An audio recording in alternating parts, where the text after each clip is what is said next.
kulanti wanaagsan akhyaar soo dhawaada. Anigu waa Maxamed Cabdulqaadir. Dabcan channelkan laga daawanaysana waa Suudi Show. Waxaan rabaa maanta inaan kula wadaago muuqaal aan hubo in dareenkaaga uu wax ka bedelayo. Dabcan markaa kula yahay dareenkaaga waxayuu ka bedelayaa haddii aad tahay qof muslim ah iyo haddii aad tahayba qof aan islaam ahayn. waana muuqaal baraha bulshada aad u qabsaday oo cid kasta oo dunidana ku nool damiir danqadana leh uu dareenkooda bedelay.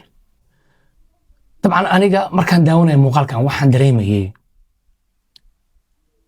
murugo, waxayna ila noqotay waxaan ku dhacay caruurtan in ay bari ku dhici karaan aniga caruurteeda. sidaas laajigeed waxaan tallaabo kaste oo aan ku caawi karo aan u qaaday dadkan masaakiinta ee dulmanaha ah.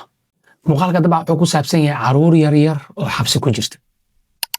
caruurta 10 sano ayay ka yar yihiin, waxayna ku kala xiran yihiin 2 xabsi. waxaa la gaarayaa maalinta ciida iyagoo xabsiga ku jira. waxaana cajiib ah in mid ka mid ah caruurtaana uu la hadlaya kii kale, kalena la hadlaya daaqadda kore oo furan, meel yar oo daaqad ay ka leersanayaan. kabacdina waxay caruurtii sheekadooda ku soo dhex darayaan in maanta ay tahay maalin ciid ah oo Ramadaan uu dhammaaday. mid ka mid ah caruurtii ayaa kii kale wuxuu ka codsanayaa in uu takbiirta ciidda u qaado si ay u wada ciidaan xabsiga ay ku wada jiraan.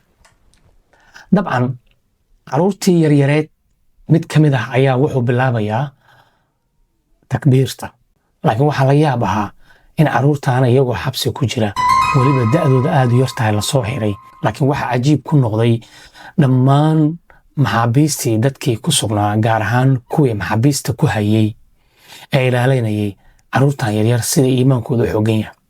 meel kale ma aha, dhacdadan meeshay ka dhacayso waa gudaha dalka gacan ku rimiska Israa'iil. caruurta xirana waa caruurta Gaza ee reer Falastiin. caruurtaas ku xiran ayaa dunida indhahooda soo jiitay, iyadoona fiidiyogan la soo tusiyey oo si qarsoodi ah lagu soo gaarsiiyey warbaahinta caalamka. waxayna hadda wajahayaa fiidiyogani mid dunidoo dhan ay wada daawanayso. bal adigana nala daawo oo muuqaalkan nala sheergareey inta tabartaada ah. haddii aad duco iyo sheertii leegtaba ku gaarsii karta muslimiinta kalena waa wax wanaagsan. aad ayaad u mahadsantahay.